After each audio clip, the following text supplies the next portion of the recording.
Hello students, अस्सलाम वालेकुम।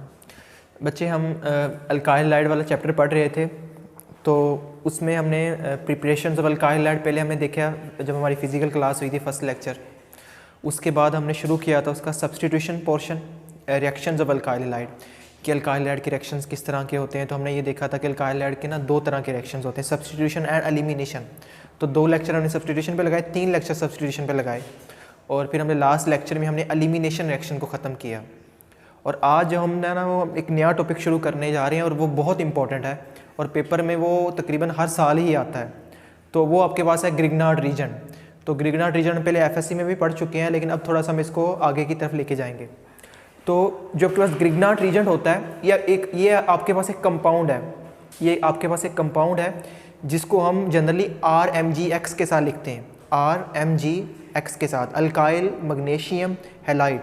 तो ग्रिग्नार्ड रीजन बहुत इंपॉर्टेंट कंपाउंड है। इसकी अहमियत आप इस बात से लगा सकते हैं कि ऐसा कहा जाता है कि ग्रिग्नार्ड रीजन एक ऐसा कंपाउंड है जिससे आप हर तरह का कंपाउंड तैयार कर सकते हैं। इससे हम कोई भी कंपाउंड तैयार कर सकते हैं। इससे एस्टर बना सकते हैं, अल्कोहल बना सकते हैं, अमाइंस बना सकते हैं, कार्बोक्सिलिक एसिड्स बना सकते हैं। तो ऐसा कहा जाता है कि इससे हर तरह का कंपाउंड बन जाता है। तो इसलिए ग्रिग्नार्ड रीजन की बहुत ज़्यादा अहमियत है। एक तो इसकी इस वजह से अहमियत है, दूसरी ग्रिग्नार्ड रीजन की इंडस्ट्री में बड़ी अहमियत होती है। इंडस्ट्री में अहमियत क्यों होती है? क्योंकि ग्रिग्नार्ड रीजन बहुत ज़्यादा रिएक्टिव होते हैं। तो ज़्यादा रिएक्टिव होने की वजह से और जिस कंपाउंड की रिएक्टिविटी बहुत ज़्यादा होती है ना, उसकी इंडस्ट्री के अंदर बहुत ज़्यादा अहमियत होती है। तो ज़्यादा रिएक्टिव होने की वजह से और ग्रिग्नार्ड रीजन से हम हर तरह का कंपाउंड बना सकते हैं, चाहे वो एस्टर हो, चाहे वो अल्कोहल्स हों, चाहे आपके पास एसिटिक एसिड्स हों, कार्बोक्सिलिक एसिड्स हों। तो हम हर तरह का कंपाउंड, तकरीबन ऑलमोस्ट हर तरह का कंपाउंड जो होता है हम ग्रिग्नार्ड रीजन से सिंथेसाइज कर सकते हैं। तो इन दो वजह से इसकी अहमियत बहुत ज़्यादा है। आज जो हमने पढ़ना है वो हमने बच्चे ये पढ़ना है कि ग्रिग्नार्ड रीजन की प्रिपरेशन कैसे करते हैं, क्योंकि ये हमारे पास अवेलेबल नहीं होता। इसको बच्चे पहले बनाना पड़ता है, इसको सिंथेसाइज करना पड़ता है। तो इसकी देखेंगे इसकी प्रिपरेशंस आपके पास कैसे करते हैं, और फिर इसका जो इम्पोर्टेंट पोर्शन आता है वो आता है इसकी स्ट्रक्चर, किसकी स्ट्रक्चर कैसे होती है। तो स्ट्रक्चर को हम डिटेल से देखेंगे। तो हम शुरू करते हैं। तो सबसे पहले देखते हैं कि ग्रिग्नार्ड रीजन क्या होता है। तो ग्रिग्नार्ड रीजन को अगर सिंपल से डिफाइन करें तो ये आपका होता है जी अल्काइल मैग्नीशियम हैलाइड, जिसको हम RMgX के साथ लिखते हैं।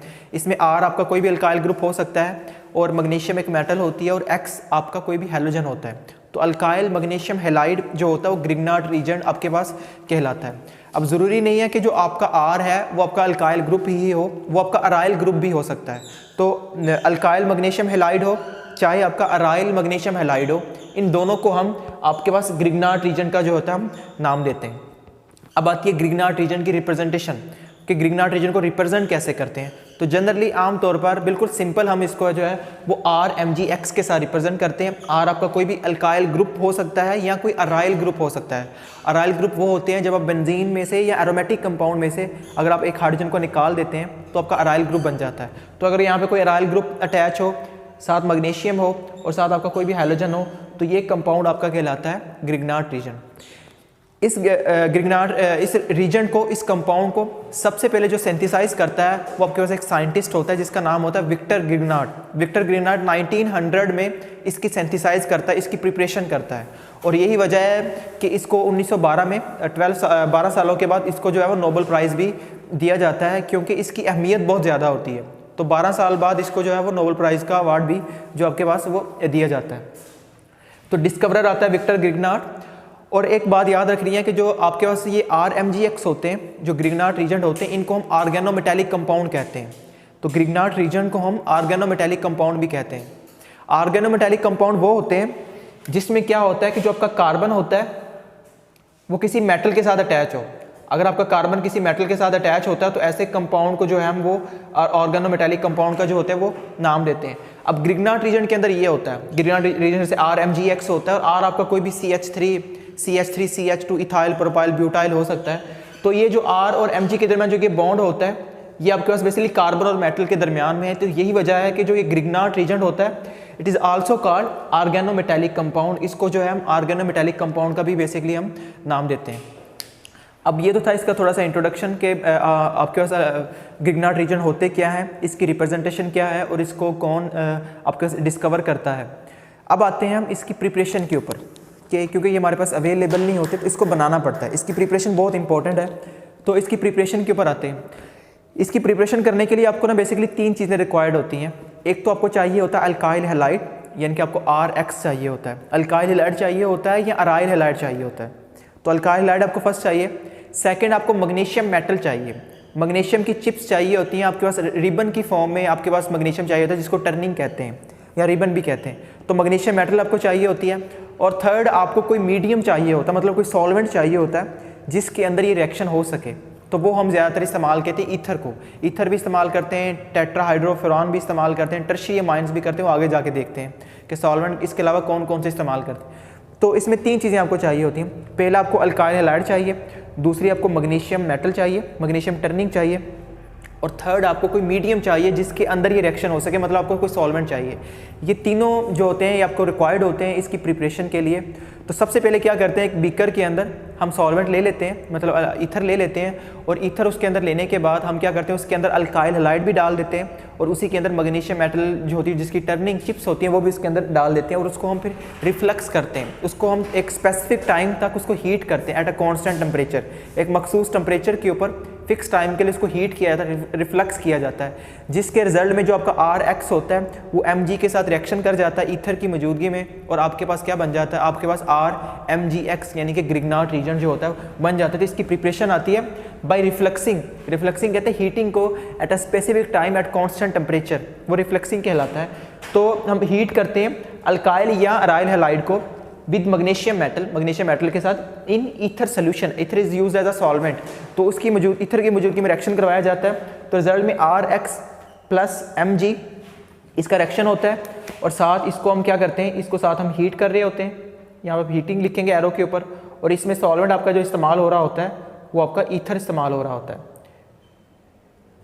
ईथर की मौजूदगी में रिएक्शन होता है। तो रिजल्ट में आपका जो होता है बन जाता है जी RMgX, आपका RMgX जो होता है उसकी फॉर्मेशन जो होती है वो हो जाती है। इनके जो ये मैग्नीशियम होता है बेसिकली बाइडेंटेट होता है, ये 2 बॉन्ड बना सकता, डाइवेलेंट होता है, तो ये 2 इलेक्ट्रॉन्स होते हैं, तो ये R और X के दरमियान में जाके ऐड हो जाता है, R और X के दरमियान में जाके ऐड हो जाता है बच्चे, और RMgX यानी कि ग्रिग्नार्ड रीजन बन जाता है, जिसको हम ऑर्गेनोमेटेलिक कंपाउंड कहते हैं। और यही सेम रिएक्शन विक्टर ग्रिग्नार्ड करता है 1900 में, और इसको फिर 1912 में इसको नोबेल प्राइज़ भी अवार्ड किया जाता है, दिया जाता है, क्योंकि इसकी इस ग्रिग्नार्ड रीजन की अहमियत बहुत ज़्यादा होती है।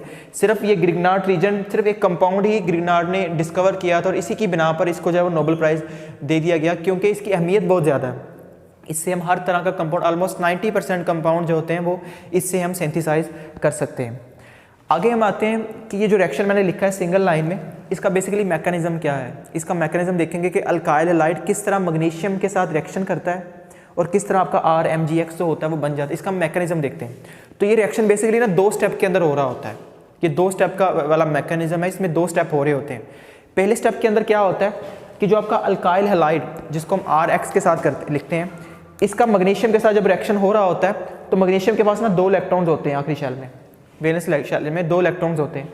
तो RX मैग्नीशियम मेटल के साथ पहले स्टेप में रिएक्शन करता है। जैसे ही इसको RX को मैग्नीशियम नज़र आती है, ये RX क्या करता है, ये अपना दरमियान में होमोलिटिक क्लीवेज कर जाता है, मतलब इसके रेडिकल्स बन जाते हैं। इसका ये वाला इलेक्ट्रॉन इस R के पास चला जाता है, और ये वाला इलेक्ट्रॉन इस X के पास आ जाता है, यानी कि ये अलग अलग हो जाते हैं, कि ये इसके पास इलेक्ट्रॉन आ जाएगा और ये वाला इलेक्ट्रॉन इसके पास आ जाएगा। और इसका जो ये हैलाइड होता है, जो हैलोजन का फ्री रेडिकल बनता है, ये वाला फ्री रेडिकल जो आपके पास ये वाला है, ये वाला फ्री रेडिकल प्लस ये मैग्नीशियम, ये दोनों आपस में कंबाइन होते हैं, और कंबाइन होने के बाद बच्चे आपके पास ये बना देते हैं MgX, आपके पास MgX बन जाता है। अब यहाँ से देखो कि जो आपके पास मैग्नीशियम थी, इसके पास बेसिकली 2 इलेक्ट्रॉन्स थे, और यहाँ से एक हैलाइड आयन आया, हैलाइड फ्री रेडिकल आया, उसके पास 1 इलेक्ट्रॉन है, तो एक इसका फ्री इलेक्ट्रॉन और एक इस मैग्नीशियम का इलेक्ट्रॉन, दोनों बॉन्ड बनाने में इस्तेमाल हो जाते हैं, और यहाँ पे MgX बन जाता है, ये वाला बॉन्ड दरमियान में बन जाता है। और मैग्नीशियम के पास 2 इलेक्ट्रॉन थे, तो इसके पास 1 इलेक्ट्रॉन बच जाता है, तो ये आपके पास MgX बन जाता है, एक फ्री रेडिकल होता है। और ये जो R होता है ये भी आपके पास फ्री रेडिकल में कन्वर्ट हो जाता है। तो पहले स्टेप के अंदर ना फॉर्मेशन ऑफ फ्री रेडिकल होती है, फॉर्मेशन ऑफ अल्काइल रेडिकल बनता है, अल्काइल रेडिकल की पहले स्टेप के अंदर फॉर्मेशन होती है। जैसे ये दोनों की फॉर्मेशन हो जाती है, बेसिकली रिएक्शन मैग्नीशियम की सरफेस के ऊपर हो रहा होता है, मैग्नीशियम मेटल की जो सरफेस होती है उसके ऊपर ये रिएक्शन टेक प्लेस हो रहा होता है। अगले स्टेप के अंदर क्या होता है कि यही जो फ्री रेडिकल दोनों बने होते हैं, ये दोनों आपस में कंबाइन कर जाते हैं। अल्काइल का फ्री रेडिकल और MgX का फ्री रेडिकल दोनों आपस में कंबाइन कर जाते हैं और कम्बिनेशन के बाद आपके पास बन जाता है जी RMgX। आपका RMgX इनके ग्रिग्नार्ड रीजन बन जाता है, यानी कि इसके पास भी एक इलेक्ट्रॉन है और इसके पास भी एक इलेक्ट्रॉन है, तो दोनों दरमियान में आपस में बॉन्ड बना लेंगे और बॉन्ड बनाने के बाद यहाँ पे आपके पास RMgX इनके ग्रिग्नार्ड रीजन बन जाता है, जिसको हम अल्काइल मैग्नीशियम हैलाइड भी कहते हैं, या अगर आपका कोई अराइल ग्रुप है तो अराइल मैग्नीशियम हैलाइड भी कहते हैं, या ऑर्गेनोमेटेलिक कंपाउंड भी कहलाता है। तो ये इसकी आती है प्रिपरेशन और ये इसका आता है बेसिकली आपके पास मैकेनिज्म। अब यहाँ पे अब हमने थोड़ी सी जो चीज़ समझनी है वो ये समझनी है कि अल्काइल हैलाइड की समझ आ गई, मैग्नीशियम की भी हमें बात समझ आ जाती है, रिएक्शन में आपके पास हिस्सा लेता है और RMgX बना देता है। ये ईथर का क्या रोल होता है, ईथर किस लिए इस्तेमाल किया जाता है? एक तो आपको कोई भी रिएक्शन करवाना होता है तो आपको कोई ना कोई सॉल्वेंट तो चाहिए होता है, सॉल्वेंट की मौजूदगी में आपके पास रिएक्शन जो होता है वो होना मस्ट होता है, सॉल्वेंट के बगैर आपके पास रिएक्शन आपके पास हो नहीं सकता, तो कोई ना कोई आपको सॉल्वेंट तो चाहिए होता है। अब ईथर ही क्यों लेते हैं? और बेसिकली यहाँ पे जो ईथर होता है ना वो आपके पास ड्राई ईथर होता है, आपके जो ईथर लिया जा रहा है वो एनहाइड्रस होता है, एनहाइड्रस या उसको ड्राई ईथर भी कहते हैं। तो आपके पास जो होता है ईथर होता है ना वो ड्राई ईथर हम जो होते हैं वो इस्तेमाल करते हैं। तो पहले देख लेते हैं कि ईथर का यहाँ पे क्या रोल होता है। नेक्स्ट पॉइंट आता है रोल ऑफ ईथर या रोल ऑफ सॉल्वेंट के, यहाँ पे सॉल्वेंट का क्या रोल है या ईथर का क्या रोल होता है। तो ईथर के ना दो रोल आते हैं, एक तो इसका प्री रोल आता है कि इसका पोस्ट रोल आता है, इनके बिफोर रिएक्शन आता है रोल, एक आफ्टर रिएक्शन आता है। बिफोर रिएक्शन जो इसका रोल आता है वो ये आता है कि RX प्लस Mg का जब हम रिएक्शन करवा रहे होते हैं, RX प्लस Mg का, मैग्नीशियम एक एक्टिव मेटल होती है और बहुत ज़्यादा रिएक्टिव होती है, इतनी रिएक्टिव होती है कि ये ऑक्सीजन के साथ भी रिएक्शन कर जाती है और मैग्नीशियम का ऑक्साइड बना देती है। तो इस चीज़ को प्रिवेंट करने के लिए कि मैग्नीशियम ऑक्सीजन के साथ रिएक्शन ना करे और ऑक्सीजन के साथ ये रिएक्शन करेगी तो ये इसकी कंबस्सन भी हो सकती है, क्योंकि हम इसको हीट भी कर रहे होते हैं बेसिकली, तो इसकी कंबस्सन भी पॉसिबल होती है। तो हमने क्या करना होता है, हमने इस चीज़ को रोकना होता है और इसको रोकने के लिए हम ईथर को इस्तेमाल करते हैं। तो ईथर की मौजूदगी में मैग्नीशियम का ऑक्सीजन के साथ रिएक्शन जो होता है वो बहुत उसके चांसेस बहुत कम हो जाते हैं। तो इसका ये प्री रोल आता है कि ईथर जो होता है ना वो मैग्नीशियम को ऑक्सीजन के साथ रिएक्शन करने से रोकता है। दूसरा कि हम इसका जो जो रोल होता है कि हम इसको ईथर को ना बेसिकली ड्राई ईथर लेते हैं, एनहाइड्रस फॉर्म में लेते हैं। एनहाइड्रस का मतलब होता है कि विदाउट वाटर या विदाउट मॉइस्चर होता है, मॉइस्चर फ्री होता है, वाटर फ्री होता है, तो इसको हम एनहाइड्रस लेते हैं। इसकी वजह ये होती है कि जब हम इसका ये ग्रिग्नार्ड रीजन बन जाता है, RMgX आपके पास बन जाता है, तो ईथर के अंदर ये बना होता है, ईथर इसके अंदर एज अ सॉल्वेंट प्रेजेंट होता है। तो अगर ईथर को हम हाइड्रस ले लेते हैं, अगर ईथर के अंदर थोड़ा बहुत मॉइस्चर हो या वाटर वगैरह हो, तो उससे क्या होता है कि RMgX इतना ज़्यादा रिएक्टिव होता है कि ईथर में मौजूद जो पानी होता है ना उसके साथ भी रिएक्शन कर जाता है और उसके साथ रिएक्शन करके RMgX जो है ना वो ग्रिग्नार्ड रीजन नहीं रहेगा, फिर वो किसी दूसरी फॉर्म में चेंज हो जाएगा, जैसे ये हाइड्रोकार्बन में कन्वर्ट हो जाती है, अल्केन में कन्वर्ट हो जाते हैं। तो इस चीज़ से बचने के लिए कि ये RMgX ना अपनी ही फॉर्म में रहे, ये किसी दूसरी फॉर्म में कन्वर्ट ना हो, तो हम क्या करते हैं ईथर को एनहाइड्रस की फॉर्म में लेते हैं, अनहाइड्रस की फॉर्म में लेते हैं ताकि ये किसी दूसरे के साथ रिएक्ट ना करे, क्योंकि ये बहुत ज़्यादा रिएक्टिव होते हैं, इनकी रिएक्टिविटी बहुत ज़्यादा होती है। तो यही वजह है कि रिएक्टिविटी ज़्यादा होने की वजह से ईथर को हम एज अ एनहाइड्रस जो होते हैं वो लेते हैं। तो इसके दो रोल मैंने लिखे हैं, to prevent the reaction of magnesium with O2, magnesium का O2 के साथ रिएक्शन को प्रिवेंट करने के लिए। Second, ether must be dry, कि ईथर को लाजमी तौर पर ड्राई लेना चाहिए, क्योंकि आपके पास ये मॉइस्चर फ्री होगा तभी ये आपके पास magnesium alkyl magnesium halide RMgX जो होता है वो आपके पास प्योर फॉर्म में जो होता है वो रहता है, अपनी जो वजूद होता है अपने वजूद को बरकरार रखता है। अगला पॉइंट ये आता है कि जब हम ग्रिग्नार्ड रीजन को बना लेते हैं किसी सोल्यूशन के अंदर, सॉल्वेंट भी मौजूद होता है उसके अंदर, हमने ग्रिग्नार्ड रीजन को बना भी लिया, तो जो ग्रिग्नार्ड रीजन होता है ना बच्चे, उसको हम आइसोलेट नहीं कर सकते, वो ईथर सोल्यूशन के अंदर ही प्रेजेंट होता है। उसको ये नहीं कि हम ईथर को अलग कर दें और ग्रिग्नार्ड रीजन को अलग कर दें, ऐसा नहीं। Grignard reason can not be isolated, इसको किसी भी सूरत में हम आइसोलेट नहीं किया जाता है, बल्कि इसको क्या करते हैं एज अ ईथर भी प्रेजेंट होता है और ग्रिग्नार्ड रीजन भी प्रेजेंट होता है, इसको फर्दर किसी रिएक्शन के लिए अगर इस्तेमाल करना होता है तो हम इसको फिर आगे इसी तरह इस्तेमाल करते हैं। इसको आइसोलेट करना इम्पॉसिबल है, आइसोलेट करना पॉसिबल ही नहीं है, तो इसको ऐसा ही हम इस्तेमाल जो होते हैं वो हम कर रहे होते हैं। तो ये बात आपने याद रखनी है कि ईथर भी ग्रिग्नार्ड रीजन के साथ साथ ही रहेगा। बेसिकली जो ईथर होता है ना वो ग्रिग्नार्ड रीजन को चारों तरफ से घेर लेता है। हम इसकी जाके आगे स्ट्रक्चर जब पढ़ेंगे ना तो इससे हमें ज़्यादा क्लियर हो जाएगा। आगे आते हैं फैक्टर्स, जो थर्ड पॉइंट आता है कि आपके पास जो ग्रिग्नार्ड रीजन होता है वो कई तरह के हो सकते हैं। जैसे हम जनरली तो लिखते हैं RMgX, तो अब R का आपका कुछ भी हो सकता है, R आपका CH3 हो सकता है, तो X आपका क्लोरीन हो सकता है, तो बन जाएगा CH3MgCl। फिर आपका RCH3CH इथाइल हो सकता है और MgCl बन जाएगा, फिर R आपका प्रोपाइल हो सकता है। तो ग्रिग्नार्ड रीजन को हम कई ग्रिग्नार्ड रीजन बना सकते हैं, लेकिन सबसे अच्छा ग्रिग्नार्ड रीजन कौन सा होता है और सबसे आसान ग्रिग्नार्ड रीजन कौन सा है जिसको बनाना आसान है? ग्रिग्नार्ड रीजन की फॉर्मेशन जो होती है किन फैक्टर्स के ऊपर डिपेंड करती है। बेसिकली हमने ये पढ़ना है कि ग्रिग्नार्ड रीजन की फॉर्मेशन किसके ऊपर डिपेंड कर रही है और ग्रिग्नार्ड रीजन को बनाना किससे ज़्यादा आसान है। तो हम उसकी ना रिएक्टिविटी को यहाँ पे देखेंगे। तो इसकी जो रिएक्टिविटी होती है ना ग्रिग्नार्ड रीजन की फॉर्मेशन की, वो बेसिकली दो चीज़ें उसको कंट्रोल करती हैं, दो चीज़ों के ऊपर ये डिपेंड कर रहा होता है। एक आपका होता है जिसमें अल्काइल ग्रुप जो आपका हम लेते हैं ना रिएक्टर में RX लेते हैं, तो इसमें जो R होता है ना ये भी RMgX की रिएक्टिविटी को फॉर्मेशन को कंट्रोल कर रहा होता है। इसके ऊपर डिपेंड कर रही होती है कि क्या हमने R कौन सा लिया है। अगर हम R कोई बड़ा ले लेते हैं तो RMgX की जो फॉर्मेशन होती है वो डिफ़िकल्ट हो जाती है। अगर हम R कुछ छोटा लेते हैं मतलब मिथाइल ले लेते हैं तो RMgX जल्दी से आपके पास जो होता है वो बन जाता है। इसी तरह आपके पास जो दूसरा आता है वो आपके पास आता है हैलोजन का रोल। हैलोजन का रोल भी बड़ा इंपॉर्टेंट होता है कि आपने हैलोजन कौन सा अल्काइल हैलाइड के अंदर लिया है।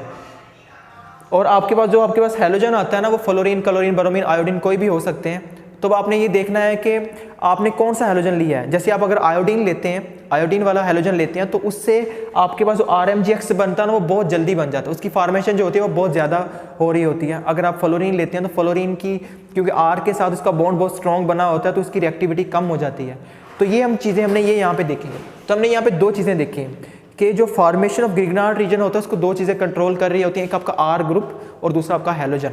हम यहाँ पे ये देखते हैं the nature of alkyl group in alkyl halide कि जो आपने अल्काइल हैलाइड लिया है उसमें अल्काइल ग्रुप की नेचर कौन सी है, अल्काइल ग्रुप आपका किस तरह का है, तो उसके ऊपर ये डिपेंड कर रहा है। जैसे हम क्या करते हैं, हम यहाँ पे X को फिक्स कर लेते हैं, हैलोजन फिक्स कर लिया और डिफरेंट अल्काइल हैलाइड लेते हैं। X को हम फिक्स कर लेते हैं और डिफरेंट आपके पास जो होता है वो हम जो होते हैं वो आपके पास अल्काइल ग्रुप लेते हैं। जैसे हम यहाँ पे CH3 लेते हैं, CH3CH2 लेते हैं और CH3CH2CH2 लेते हैं कि हमने क्या किया है कि हमने हैलोजन को फिक्स कर लिया और R को हमने हर दफ़ा जो है ना वो चेंज किया और ये देखा है कि आपके पास ग्रिग्नार्ड रीजन जो होता है वो आपके पास क्या बनता है। हम क्या करते हैं, अगर मैं X को फिक्स करता हूँ और यहाँ पे CH3 लेता हूँ और CH3X का जब मैग्नीशियम के साथ रिएक्शन करवाते हैं RMgX बनाने के लिए तो रिएक्शन बहुत तेज़ हो जाता है, ग्रिग्नार्ड रीजन की फॉर्मेशन बहुत ईजी होती है, ये जल्दी से ग्रिग्नार्ड रीजन आपके पास बन जाता है। लेकिन अगर हम क्या करते हैं X को फिक्स कर लें और मिथाइल की जगह के ऊपर अगर हम इथाइल ले लेते हैं, हमने R को बड़ा ले लिया है, कार्बन एटम इसमें 2 हो गए, अब इसका मैग्नीशियम के साथ रिएक्शन करवाते हैं तो रिएक्शन क्या करता है, RMgX बनता तो है लेकिन हमें डिफ़िकल्टी आती है, इतनी आसानी से जो होता RMgX में कन्वर्ट नहीं होता। अगर हम R को और बड़ा ले लें, X को फिर वही रखें फिक्स, जैसे मैंने यहाँ पे क्लोरीन और क्लोरीन रखा है, इसको चेंज किया है सिर्फ, तो इसका Mg के साथ रिएक्शन करवाते हैं मैग्नीशियम के साथ तो इसकी फॉर्मेशन और डिफ़िकल्ट हो जाती है RMgX की बनने की।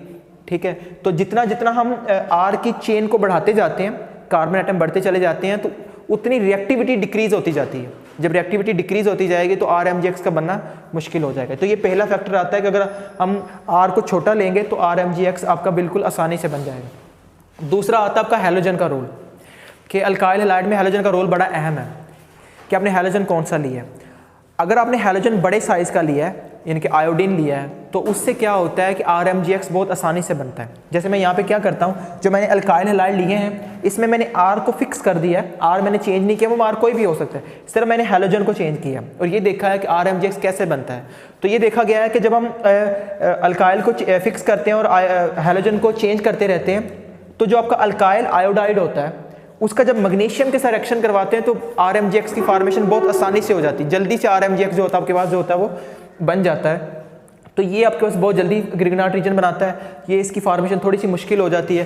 फिर ये ग्रिग्नार्ड रीजन की फॉर्मेशन इस कंपाउंड से विद मैग्नीशियम मेटल और मुश्किल हो जाती है और इसकी सबसे मुश्किल होती है। तो सबसे हमारे लिए आसान होता है ये RI वाला और इधर से सबसे आसान होता है आपका CH3 वाला, आपके पास सबसे आसान है। ये ग्रिग्नार्ड रीजन को बहुत अच्छे से जो होता है वो बना देता है, लेकिन इसमें जो सबसे आपके पास बेस्ट माना जाता है वो आपके पास RBr वाला माना जाता है। ये सबसे बेस्ट अल्काइल ब्रोमाइड होता है और इधर से अल्काइल आयोडाइड जो होता है ये भी बेस्ट होता है, लेकिन ये एक्सपेंसिव हो जाता है। एक्सपेंसिव होने की वजह से हम इंडस्ट्री में जब काम करते हैं तो एक्सपेंसिव की तरफ नहीं जाते, हमने चीज़ें वो लेनी है जो सस्ती हों ताकि हमें प्रोडक्ट जो होती है वो सस्ती मिल सके। तो ये इसके 2 फैक्टर्स आते हैं। अब चौथा पॉइंट आता है आपके पास कि सॉल्वेंट, कि हम इसके अंदर सॉल्वेंट कौन से ले रहे होते हैं। तो किसी भी रिएक्शन को करवाने के लिए आपको कोई ना कोई सॉल्वेंट तो रिक्वायर्ड होता ही है, सॉल्वेंट के बगैर रिएक्शन पॉसिबल नहीं होता, कोई ना कोई आपको मीडियम चाहिए होता है। और यहाँ पे जो हम मीडियम लेते हैं ना वो हम डिफरेंट ले सकते हैं, जैसे मैंने ईथर भी इस्तेमाल कर सकते हैं, टेट्राहाइड्रोफुरान THF भी इस्तेमाल कर सकते हैं, टर्शियरी अमाइन भी इस्तेमाल कर सकते हैं। ये सॉल्वेंट भी जो होते हैं हम आपके पास यहाँ पे इस्तेमाल कर सकते हैं, लेकिन ज़्यादातर मोस्टली बुक्स के अंदर जो है वो ईथर को इस्तेमाल किया जाता है, लेकिन आप ये THF टर्शियरी अमाइन भी लिख सकते हैं। आगे आता है बहुत ही इंपॉर्टेंट पोर्शन आता है, वेरी इंपॉर्टेंट, और ये पेपर में लाजमी आता है, स्ट्रक्चर ऑफ ग्रिग्नार्ड रीजन, कि ग्रिग्नार्ड रीजन की स्ट्रक्चर क्या होती है। अब आमतौर पर जो ग्रिग्नार्ड रीजन की जो स्ट्रक्चर होती है ना उसको हम RMGX के साथ लिखते हैं, RMGX के साथ इसको लिखा जाता है, लेकिन एक्चुअल में ये RMGX की फॉर्म में नहीं पाया जाता। RMGX की फॉर्म में तो होता ही है, लेकिन इसके साथ ये इसके कुछ और स्पीशीज़ भी पाई जाती हैं, वो हम इन्हें यहाँ पे देखने, हम छोटी क्लासेस में ये कह देते हैं कि ग्रिग्नार्ड रीजन बेसिकली RMGX की फॉर्म में होता है, लेकिन इसके साथ कुछ और भी कंपाउंड जो होते हैं इसके साथ इक्विलिब्रियम में होते हैं, वो हम देखते हैं।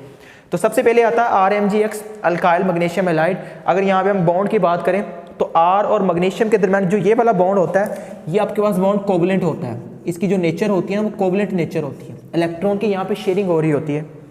जबकि Mg और X के दरमियान जो ये वाला बॉन्ड होता है ये आपके पास बॉन्ड जो होता है वो आयोनिक होता है। तो इसमें ना दो तरह के बॉन्ड पाए जा रहे हैं RM, इसमें आयोनिक बॉन्ड भी होता है और कोवलेंट बॉन्ड भी होता है। यहाँ पे इसका बॉन्ड ये वाला कोवलेंट है और ये वाला बॉन्ड आपके पास आयोनिक है। हालांकि ज़्यादातर मेटल जब किसी के साथ बॉन्ड बनाती है ना आयोनिक बॉन्ड बनाती है, इधर से उसने आयोनिक बॉन्ड बनाया, लेकिन इस कार्बन के साथ उसने जो है वो इलेक्ट्रॉन की शेयरिंग की, आपके पास क्या होता है कि कोवलेंट बॉन्ड उसने बनाया हुआ है। ये हाईली कोवलेंट, हाईली पोलर आपके पास यहाँ पे जो होता है वो आपके पास बॉन्ड जो होता है बना होता है। अब हम स्ट्रक्चर की बात करते हैं, RMGX की स्ट्रक्चर क्या है। तो स्ट्रक्चर जो होती है ना ये बहुत सालों तक ये इसके ऊपर सवालिया निशान रहा कि इसकी स्ट्रक्चर क्या थी, इसके ऊपर डिफरेंट थ्योरीज आती हैं और वो अपना अपना पॉइंट ऑफ व्यू देती हैं कि RMGX की स्ट्रक्चर ये वाली हो सकती है, ग्रिग्नार्ड रीजन की स्ट्रक्चर ये वाली हो सकती है। तो फाइनली इन 1829 1929 में आपके पास क्या करते हैं, एक साइंटिस्ट आता है, वो क्या करता है जिसका नाम क्लंक होता है, वो बेसिकली क्या करता है कि ग्रिग्नार्ड रीजन का जो ईथरल सोल्यूशन होता है, क्योंकि ग्रिग्नार्ड रीजन को हम अलग नहीं कर सकते, ईथर से ईथर की प्रेजेंस वहाँ पे लाजमी है, तो ग्रिग्नार्ड रीजन का जो ईथरल सोल्यूशन होता है ना उसके अंदर एक कंपाउंड ऐड करता है जिसको डाईऑक्सान कहते हैं। तो उसके अंदर एडिशन कराता है डाईऑक्सान की। जब उसके उस बीकर के अंदर जहाँ पे ग्रिग्नार्ड रीजन पड़ा होता है, ethereal solution of Grignard reason पड़ा होता है, उसके अंदर डाईऑक्सान को जब वो ऐड करता है तो बेसिकली इसको पता चलता है कि ग्रिग्नार्ड रीजन जो उसके अंदर जो पड़ा होता है उसके अंदर प्रेसिपिटेट बन जाते हैं, और बेसिकली प्रेसिपिटेट बनते हैं मैग्नीशियम हैलाइड के, कि उसी बीकर के अंदर जहाँ पे RMGX पड़ा था उसी बीकर के अंदर जब हम डाईऑक्सान को ऐड करते हैं तो मैग्नीशियम डाई हैलाइड MgX2 वो नीचे बीकर के ऊपर जाके बैठ जाता है, और साथ उसको ये भी पता चलता है कि आपके पास R2Mg भी पाया जाता है, डाई अल्काइल मैग्नीशियम भी जो होता है वो बेसिकली वहाँ पे आपके पास पाया जा रहा होता है। तो यहाँ से एक चीज़ समझ में आती है कि जब हम डाईऑक्सान को ऐड कर रहे होते हैं तो जो ग्रिग्नार्ड रीजन होता है ना वो आपके पास बेसिकली आपके पास अल्काइल मैग्नीशियम में कन्वर्ट हो जाता है, डाई अल्काइल मैग्नीशियम में कन्वर्ट हो जाता है, या मैग्नीशियम हैलाइड की फॉर्म में भी आपके पास बेसिकली जो होता है वो चला जाता है। हम इसको थोड़ा सा मज़ीद देखते हैं। जैसे ये मेरे पास अल्काइल हैलाइड था, इसका मैंने मैग्नीशियम के साथ जब मैंने प्रिपरेशन में रिएक्शन करवाया तो आपके पास RMGX जो होता है वो बन जाता है। मान लो कि यहाँ पे मैं इसके RX के 2 मालिक्यूल ले लेता हूँ और मैग्नीशियम के भी 2 मालिक्यूल ले लेता हूँ, तो आपके पास बेसिकली RMGX के भी 2 मालिक्यूल जो होते हैं वो बन जाते हैं। अब ऐसा ज़रूरी नहीं है कि जब हम अल्काइल हैलाइड का मैग्नीशियम के साथ रिएक्शन करवाएं तो मैग्नीशियम इसके अंदर ही जाके ऐड हो, RX और RMGX बने। ये भी तो हो सकता है कि जब मैं इसका RX का मैग्नीशियम के साथ रिएक्शन करवाता हूं तो ये भी तो हो सकता है कि मैग्नीशियम के इस तरफ भी आके R लग जाए और इस तरफ भी आके R लग जाए, क्योंकि आप यहाँ पे 2 R ले रहे हो।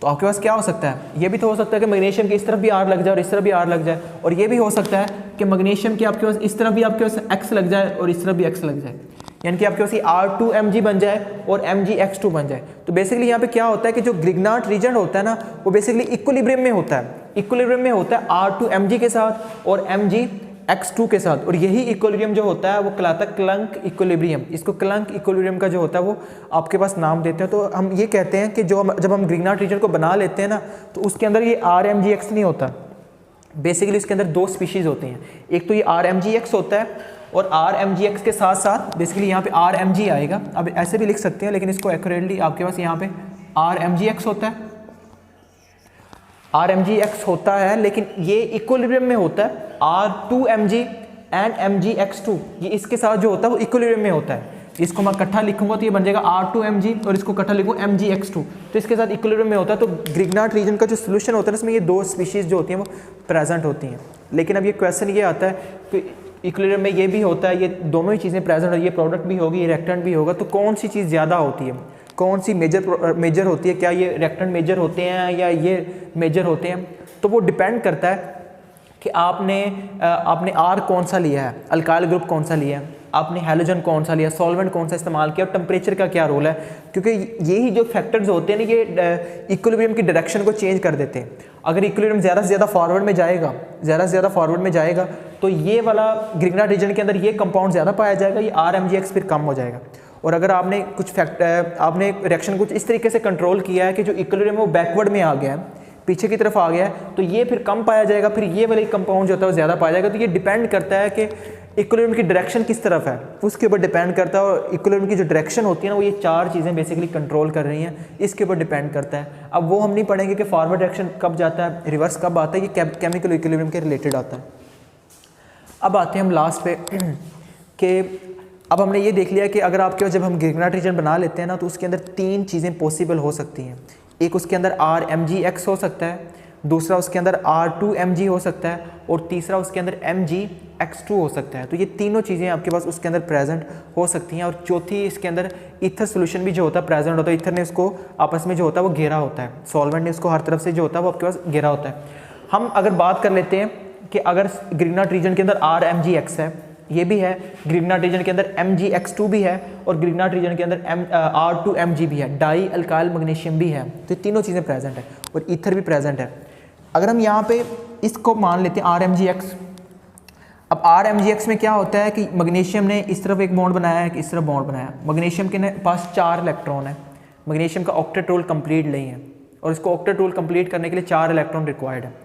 और इसको जो इलेक्ट्रॉन दे सकता है वो दे सकता है ईथर दे सकता है, ईथर आपके पास दे सकता है। ईथर हम यहाँ पे लेते हैं, जो आपका ईथर होता है ना वो ईथर तो एक क्लास है कंपाउंड की। हम यहाँ पे ईथर जो ज़्यादातर इस्तेमाल करते हैं वो डाई इथाइल ईथर इस्तेमाल करते हैं। डाई इथाइल का मतलब ये ऑक्सीजन है, इसके इस तरफ भी C2H5 लगा होता है और इसके इस तरफ भी C2H5 लगा होता है, जिसको हम कलेक्टिवली ऑक्सीजन C2H5 ट्वाइस लिखते हैं। तो ये डाई इथाइल ईथर हम इसको जो है वो हम इस्तेमाल करते हैं। तो ये RMGX मैग्नीशियम के पास 4 इलेक्ट्रॉन है, इसको ऑक्टेट कंप्लीट करने के लिए 4 इलेक्ट्रॉन रिक्वायर्ड होते हैं। इसके पास क्या आता है, इसके पास ये ईथर का एक मॉलिक्यूल आता है ऊपर से और एक ईथर का मॉलिक्यूल नीचे से आता है। और ईथर के मॉलिक्यूल में जो ये आपके पास ऑक्सीजन होती है ना, इसके पास 2 इलेक्ट्रॉन्स होते हैं, 2 इलेक्ट्रॉन के जोड़े होते हैं। ये क्या करता है, अपना एक इलेक्ट्रॉन का जो जोड़ा होता है मैग्नीशियम मेटल को ट्रांसफर कर देता है और इसके साथ यहाँ पे कोऑर्डिनेट कोवलेंट बॉन्ड बना लेता है, जिससे मैग्नीशियम के 6 इलेक्ट्रॉन मुकम्मल हो जाते हैं। और नीचे से एक और ईथर का मॉलिक्यूल आता है, उसके पास भी ऑक्सीजन है और 2 इलेक्ट्रॉन के लोन पेयर हैं। वो एक लोन पेयर मैग्नीशियम को ट्रांसफ़र कर देता है, जिससे मैग्नीशियम का आपके पास जो होता है ऑक्टेट कंप्लीट हो जाता है। तो बेसिकली एक ग्रिग्नार्ड रीजन एक RMGX को 2 मॉलिक्यूल ने घेरा होता है, 2 मॉलिक्यूल आपके पास बेसिकली घेराव में किया होता है, जिससे मैग्नीशियम का मेटल जो होता है आपके पास कंपाउंड ऑक्टेट भी कंप्लीट हो जाता है और ईथर इसके इर्द गिर्द जो होता है वो आपके पास होता है। इसी वजह से क्योंकि RMGX तो बहुत ज़्यादा रिएक्टिव होता है तो इसको ना सॉल्वेशन कहते हैं, सॉल्वलेसिस कहते हैं, क्योंकि इसने इसको हर तरफ से घेरे में लिया हुआ है। और यही वजह है कि सॉल्वेशन की वजह से इसकी ये कुछ ना कुछ RMGX स्टेबल हो जाता है, वरना ये बहुत ज़्यादा रिएक्टिव होता है।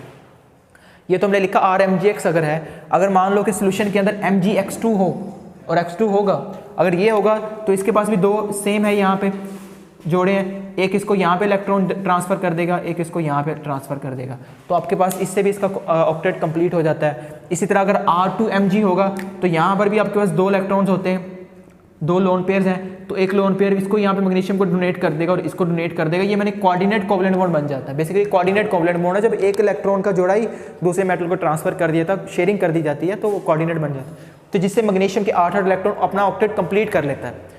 तो बिल्कुल हम आसान अल्फाज में कि जो ग्रिग्नार्ड रीजन बना रहे होते हैं उसके अंदर 3 चीज़ें होती हैं, RMGX भी होता है, MGX2 भी होता है और R2MG भी होता है। और ईथर ने इन तीनों को घेरे में लिया होता है, क्योंकि इसका ऑक्टेट कंप्लीट नहीं होता मैग्नीशियम का, तो 2 मॉलिक्यूल इसके साथ जो होते हैं वो अटैच होते हैं।